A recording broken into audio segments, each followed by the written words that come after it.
Саламатсыздарбы, урматтуу телекөрүүчүлөр, Шоурат автордук программасы өз көрсөтүүсүн баштайт. Биз бүгүн өткөн берүүбүздө сөз кылган сан илимдери боюнча санология илими тууралуу кебизди улантабыз. Анда Алмаз мырза, студияга куш келипсиз. Мен азыркы суроону ушу биздин улуу дастаныбыз Манас жөнүндө берейин деп турам. Ушу сан илими менен Манас дастаныбыз кандайча байланышкан? Рахмат, аябай кызыктуу суроо болду. Эми Манасты жөнүндө сөз козбосок болбойт го. Себеби Манастын математикасын изилдебей атабызчы. Азыр Манастын математикасын изилдемей сайын ал Манас экени ачылбайт да. Бул жерде өтө чоң сырлар бар Манаста. Эзотерикалык Манасты изилдебей атабыз биз. Сырдуу Манасты изилдебей атабыз биз. Ошон үчүн Манас элибизге жетпей атат.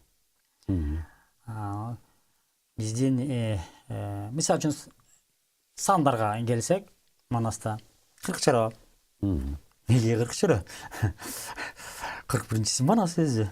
4кө 1ди коссоң 5 кайра эле. Демек, баягы бул жерде биз идеология издеп жүрбөлүбү? Жүрөт да Манастачы. Тирүү чуркап жүрөт идеология. 5 деген кандай? 5 деген сан бул негизи сандар 0-дөн 9га чейин эле бар. 10 сан бар да, 0-ді кошкондо 10 сан бар. 5 ортодо турат да булчу. Кыргыз жоон ортону жакшы көргөн эл. Алдыга чыксаң көз тиет дейт. Артта калсаң сөз тиет. Жоон ортодо чыкпаган дейт. Манас жоон ортодо турат, көрдүңүзбү? Ошол жоон ортону баштап оң жана сол тарабында жигиттер менен Манаста андан сырткары жердин аттары баягы Манастагы согуш искусствосу. Согуш аскердик искусствону математикасы жасай алат. Астетик стратегия баягындай аныкталганда анын тактикалары, согуш тактикалары бүт эле санга негизделет да. Бизде Манаста 10 башы, 100 башы, 1000 башы дегендер бар. Эмне 10 башы? Биз кичинекейинен баштабайлыбы? Ооба. 10га чейин сан бар да. Мен айттым го, 1ден 9га чейин сан бар, 0-ді кошкондо 10 болот. Көрдүңүзбү? Кандай терең математика жатканы. Манастын көбү чомуктап жүрбөйлү. Бул математика турбайбы? Демек биз муну өтө көп изилдеп элдерге илимдин тили менен түшүндүрүп беришибиз керек. Так илимдин эми болгондо дагычы. Ошондой эле Манастагы математика, андагы медицинаны, андагы философияны, ынтымакты, достчулукту, бекемдүүлүк. Азыр бизге баягы айттым мен, бекемчилдик жетпей атат бизгечи.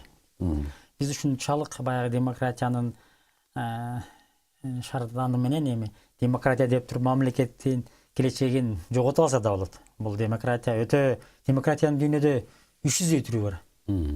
Ошонун классикалык түрлөрүн тандашыбыз керек да. Демократия деп мамлекет жок кылып койсо болот. Бул өтө баягы либералдашып, адам укугу дегенде өтө этият мамиле жасабаса, кылдат мамиле жаса керек болгон. Ошондо да дагы эле Манаска кайрыласың да. Анда баары турат да. Мамлекетти кантип куруш керек? Кантип элге кызмат кылыш керек? Кантип башкарыш керек? Башкарыш керек. Акылмандык менен башкарыш керек да. Мен баягы айттым го, саясат байлардын иши эмес. Бизде саясатка байлар келип атпайбы, олигархтар. Олигархтардын иши эмес, дүйнөлүк саясатты карасаңар. Саясат акылмандардын иши. Саясатка бай адам, буга өтө мындай көз карашы терең, келечекти көрө билген адамдар, акылман адам керек. Ал эми бай адам акылман эмес, ал байлык жаратыш үчүн келген. Көп айтып атышпайбы мына олигархиялык бийлик. Олигархтар өзүнүн бизнесин кургондон башка келечекте алардын мээси да башка жакка иштейт.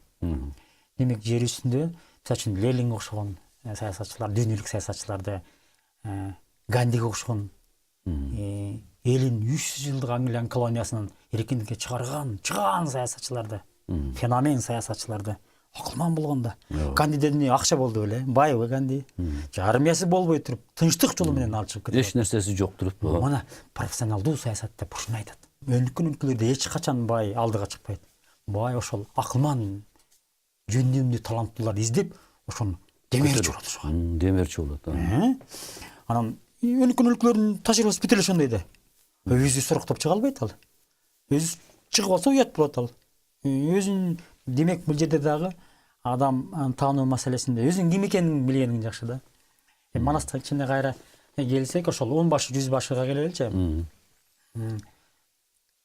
Армияда, армияга барганда билет, бир отделение деген сөз бар да. Биринчи армиядагы отделение, взвод, рота ушинтип кетет да. Манаста бүт турат ушунун баары. Кээде ушу Манастан алганбы деп тагаласың да карап туруп. Командир отделение деп коет биринчисин ошол. Ошол 10 башы командир отделение да. Демек ал жерде эмне үчүн он командир менен он да. Бул жерде ойлоно турган маселелер бар. Нөл жана бир турат ал жерде. Демек 10 адам бир муштумга түйүлөт. Нөлдү алып койсо кайра бирде. Демек баарынын ойлогон бир эле максат болот. Жеңиш керек. Демек 10 адам баягы болгон бирдей, ал негизи 9 адам. Баягы Манас деле 40 чорого Манас кирбейт. 41-чи Манас көрбөйсүз баягы. Ушунчалык баягы илимге негизделип баягы 10 башынын түзүлүп атканы кичинекей эле нерсени айтып атам. Ал 100 башы болот, 1000 башы болот. 1000 башы болуп кеткен. Ошол жерде дагы сиз айткандай 1 менен 0 турат, санга келгенде. Демек бир деген сөз эмне бул? Идеянын тегерегинде жеңиш, ал өлкөнүн алдыга жылышы. Биз бүгүнкү күндө Кыргыз мамлекети бир идеянын тегерегинде иш кылып атабызбы? Өлкөдө бир идеология керек. Мындай азыр кимдердин тегерегинде мындай саясий элита чогулат да? Президент тегерегинде чогулат, жогорку кеңештин тегерегинде чогулат, же болбосо бир Байден тегерегинде. Байден тегерегинде, Туура эмес да. Асыл идеянын тегерегинде чогулуш керек адамдарчы. Идея жокпу? Президент ким ал? Ал жерде пайда эмне ал жерге барып чогулушка баргандан пайда жок да. Эгер асыл идеянын тегерегинде бир иш кылалы десе, ошол асыл идея Манастагыда бир муштумга элде алып келет. Анан бардыгы бирдей максатта, мисалы үчүн социализмдин эң бир керемет жагы ушул да. Бир партиялуулук. Анда ушинтип чанжырам, Кытай жаман эл эмес да. Биздин социализмдин саясатын алып калды дагы.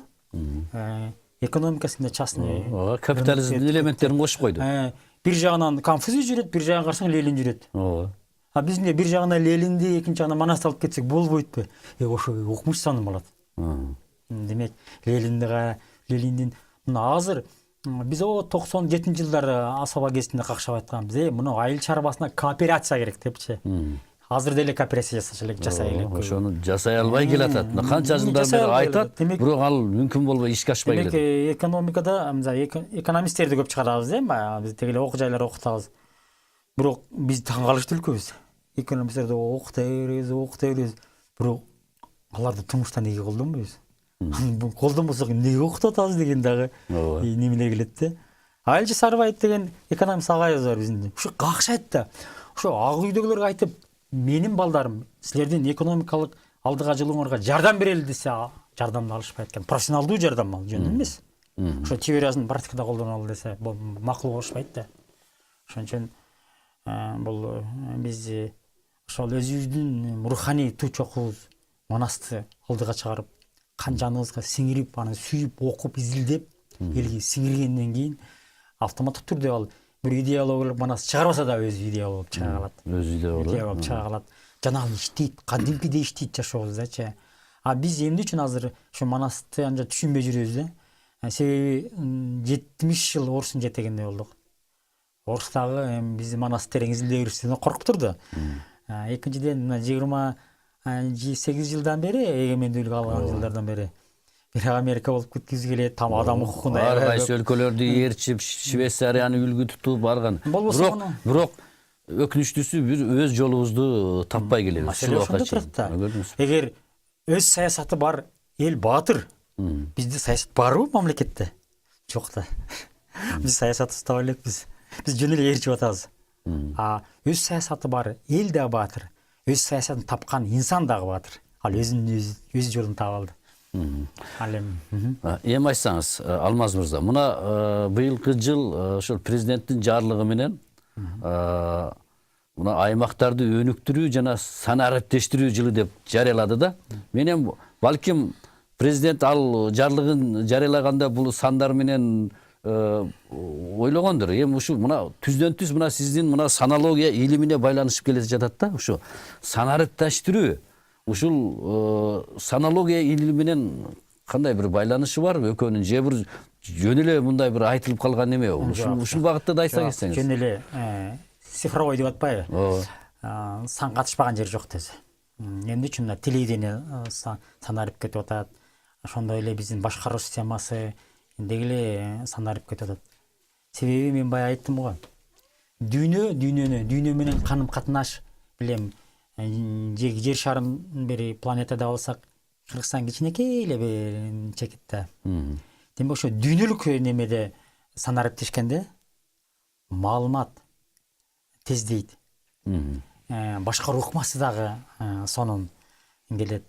Анан мобилдүү иштегенге мүмкүнчүлүк шарт түзүлөт да. Бул ошол алдыга жылуунун эң бир прогрессивдүү жолу сан математика. Биздин математиктар ийгиликке өтө кыска жолдор менен барат. Бул ошол татаалдашып, адашып кеткен нерселерди жөнөкөйлөштүрүп, анан айтып атпаймынбы, математиктер узун жолду тандабай кыска жолдор менен, демек ийгиликке кыска жолдор менен жетүү, тез жетүү. Жолун максатты көздөйт. Дүйнө санарипке барат. Себеби дүйнө бири менен алака кылыш үчүн биринде болуп аткан эми ушундай күндөр келет, Кудай буйрса. Биз мисалы үчүн Америкага барып отурбай, же болбосо Кытайга барып отурбай, ордубуздан эле ошол жерде эмне болуп атат сандар аркылуу. Эмне маалымат болот, барып керек жок да. Ошол жерде Кыргызстанда отуруп алып Кытайда жүргөндөй, Кыргызстанда отуруп алып Америка, Японияда жүргөндөй аң деңгээлге жетебиз. Ал жерге барыштын да кереги жок. Чечилет маселелерчи. Сандар аркылуу. Албетте. Санарип космос менен кеткенде ал азыр телефондо сүйлөшүп атпайлыбы? Андан дагы уюлдук телефон бар. Телефон сүйүп аткан сенин алдыңда ошол Америка турат. Иштешкен адамдарың турат. Кадимкидей жанына барып иштеш керек адам менен. Ал сага заказ берет, сен аны аткарасың. Ой пикир алышасың. Жана тез чечимдерге барасың. Ошон үчүн бир ошол дүйнө кандайдыр бир биригүүгө баратат да, ошондой. Сандар аркылуу, санариптештирүү аркылуу. Себеби санда граница жок да. Понятие жок илимде. Илимдин өзү чек арасы жок да. Чексиз. Ал эми сандардын бир жакшы жагы бул жөнөкөйлөштүрүү. Жөнөкөйлүк бул гениалдуулуктун өзү жөнөкөйлүк да. Гениалдуу неме идея да санариптештирүү. Бул космостошуу деген сөз. Бул биз бир эле жерди изилдеп аткан жокпуз, жердеги мамилебизди мындай тыгыз иштешели деп, жакын иштешели деп. Бул космостун тили. Бул жерди гана изилдебей, ошол эми экономика жерде, анан биз ааламды, анын ичинде бүт планеталарда сандар аркылуу ошо спутниктик байланыштар. Деги эле мына 3-миң жылдык мына 21-кылым космос кылымын башты. Көзгө көрүнбөгөн илимдердин баш көтөрүшү бул. Мына санология илими да көзгө көрүнбөйт. Ушу да сөзүңүздөн улам да. Азыр ушундай суроо берейин деп жаткам мен. Ушу мына санология, сан илими менен ушу космостун байланышы. Ушулар тууралуу да айта кетсеңиз. Мына ушул башта белгисиз болуп келген нерселердин баш көтөрүшү деп жатпайсызбы? Ушул кандай байланышы бар? Биз космосту изилдеш үчүн космостун математика бар да. Жерди билиш үчүн, жерди изилдеш үчүн космостук башкаруу деген бар. Азыр өнүккөн өлкөлөрдө, ушул Кытай, Америкаларда космический войскалар бар. Военный космический войскалар.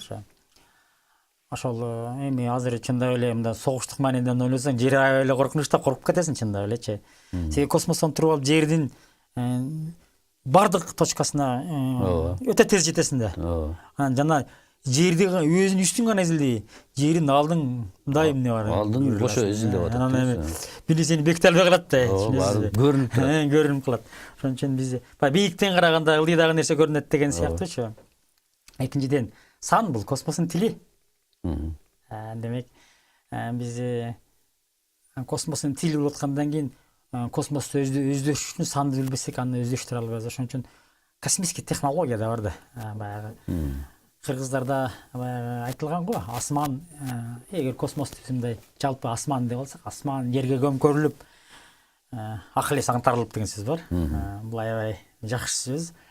Акыл эс аңтарылып деген адамдын психологиясы өзгөрүлүп деген сөз да. Реформаланып, кайра курулуп деген сөз.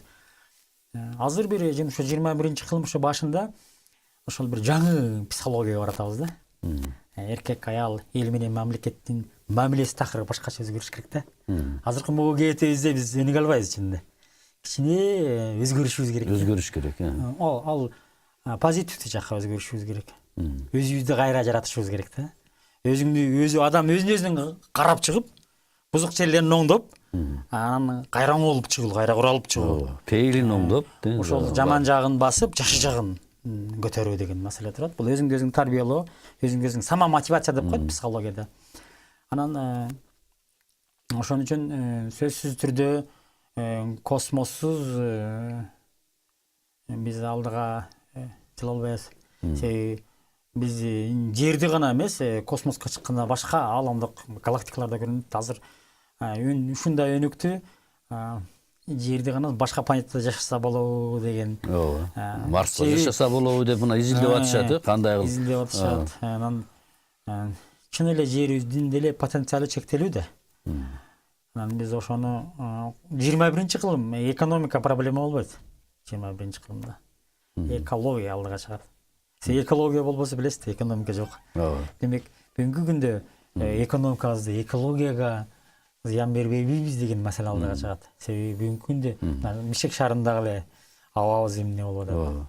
Ошон үчүн алдыга биз 20-кылымда айрыкча экологияга аябай катаал мамиле кылып койдук да.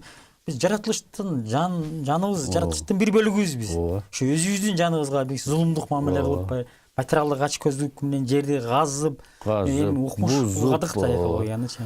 Химикаттарды пайдаланып, жардырып, жердин алдында нерселерди сынап, ядролук куралдарды айтпайбы, мына космоско чыгарып алдыган. Эми жер өтө чоң коркунучта турат азыр эме болгон менен.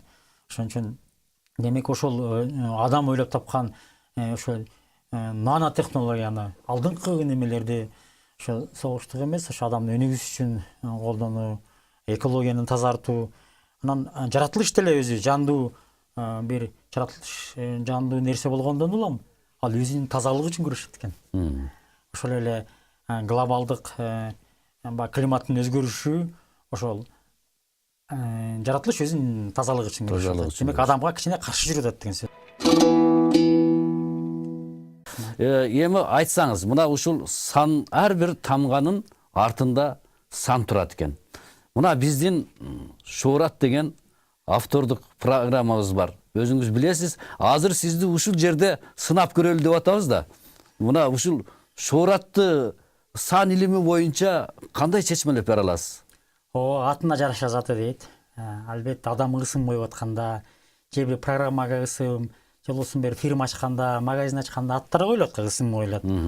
Ошол коюлуп аткан ат ошол иштин тагдырын аныктайт да, көрбөйсүзбү? Адамдын ысымы менен тагдыры түзмө-түз байланыштуу болуп атпайбы? Ошон үчүн атына жараша заты дейт. Ал эми ошо Шоурат деген бул санология илиминин өзүнүн тили бар да, ыкмасы бар. Ал ыкмасы атайын алфавити бар, терминологиясы бар. Ар бир тамгалар цифралар менен белгиленет да. Мисалы үчүн Шоурат дегенди биз аныкташ үчүн ушундай кыргызча тамгаларга негизделген 3 тамга бар. Демек, ушул Шоурат дегенде ушул алфавитке негизделип, 1-ден 9-га чейин сандарга тизип чыкканбыз тамгаларды. Ал эми Шоурат жөнүндө айтсак, ушул тамгаларга бул кыргыз немедеги илиминдеги бул да жаңылык. Себеби буга чейин кыргыз алфавити санга тизиле эле. Кудай буйруса тизилди. Шоурат дегенди көрсөк, адам атында ысымында биринчи тамга, баш тамга деп коелучу, чоң тамга менен жазылат да. Ооба. Ушул чоңураак таасир этет. Ш деген тамга. Ш деген тамга өзү мындай тамга эмес деп мындай башка көз карашты карасаң бул белги. Бул белги да чынындачы. Сандар деле белги. Демек, Ш деген тамганын баягы үчөө турат да, вертикалдуу карап асманга. Демек, жогорку күчтөр менен байланышы бар. Айрыкча искусство чыгармачылыкка жакын, жаратман чөйрөгө жакын сан тамга да бул. Ал эми ушул тамганын артында 1 деген сан турат. Жашырын.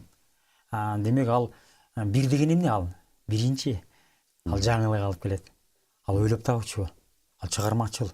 Ал жаңы сезимдер, жаңы тема, жаңы идеяларды козгойт ал. Ал реформа алып келет. Бир жаңы кызык баягы биз чыгармачылыкта айтабыз, креативдүүлөрдү, стандарттан, адаттан тыш, окшош эмес ойлорду, такыр укпаган сөздөрдү алып келет. Шорат деген өзү деле Манастан алынганы менен биздин мындай немебизде колдонулбайт да бул сөз анчачы. Андан сырткары 2 о турат. Ал о деген тамга 3 деген сандарга турат. Демек 33 турат. Бул илимге жакын бир көрсөтүү да бул. Мен ошо шораттын табиятын айтып атам. Тагдырынан байланыштуу. Тагдырын байкаш үчүн анын табияты кандай экенин билип алсаң, табияты эмнеден турат. Анын тагдыры көрүнөт да. Р тамгасы 5. Биз баягы 5 маал намаз, анын Союз мезгилде 5 жылдыз. Тегиле 5 жөнүндө тимеле манас айтсам болот. 5 баа мисалы. Эң жакшы деген баа. Биздеги 5 манжаларыбыз. Эми бул өтө дүйнөнү каптап кеткен 5. Анан андан кийинки 2 сан катар турат. 6 деген сандар. 6 деген сан бул ошол бир идеялар айтылат, асыл идеялар айтылат. Бир ошолордун баягында кадимкидей турмушка ашышы, элге жайылышы, тарашы, элге алынышы, сиздин программаңыздын элге алынышы, угулушу. Анын популярдуулугу да булчу. Демек, 6 деген сан турганда ал мындай ишке ашырат да, элге жаят ал. Жана турмушта колдонот эң кызыгы. Аны угуп эле тимдин эле калбай, анын күнүмдүк турмушунда колдонот. Демек, бүгүнкү программандагы биз жөнөкөй эле чомок айтып кетип калбайбыз да. Ар бир инсан колдонсун ошол ийгилигине, ден соолугуна, келечегине колдонсун деген максат бар да бизде ару. Анан баарын кошо келгенде 24 деген сан чыгат. 4 экини коссоң 6 кайра элечи. Демек, ойлогон ойлордун ооматтуу ишке ашышы да, бул ооматтуу аябай эми баягы Манастагы баягы унутулуп калган сөздөр оңой эмес да. Демек ошол сөздү алып баягы сөздү канча колдонгон сайын жаңы кирет. Эгер колдонулбай калса сөз деле өлөт. Баягы эскирет. Анан колдонулудан чыгат деген сөздөр. Демек шорат деген аттын артында аябай сонун сандар турат экен. Демек ал бул сандын артында дагы эмне турат дегенде 6 деген бул материалдык сан. Бул материалдык ийгилик алып келет деген сөз. Эми азыр капиталисттик торго киргенде материализм жөнүндө, акча маселеси жөнүндө ойлонбой койсок болбойт да. Себеби рынок экономикасына кирдик дегенде. Демек, бул көрсөтүүңүз өзүнүн актай турган. Жана актап эле тим болбой кандайдыр бир киреше алып келет. Рахмат. Алмаз мырза, ушу биздин программабыздын аты боюнча мына сан илимин негизинде айтып бердиңиз. Мен ойлойм, муну бурмалап, же бир мындай көңүл үчүн, же ошол тааныш адам үчүн айтып коюш бул мүмкүн эмес. Себеби анын артында конкреттүү сандар турат. Ошол чечмелеп айтып бергениңиз үчүн рахмат. Анда эмесе, урматтуу телекөрүүчүлөр, ушуну менен бүгүнкү көрсөтүүбүз соңуна келип жетти. Кайрадан эфир аркылуу көрүшкөнгө чейин саламатта болуңуздар.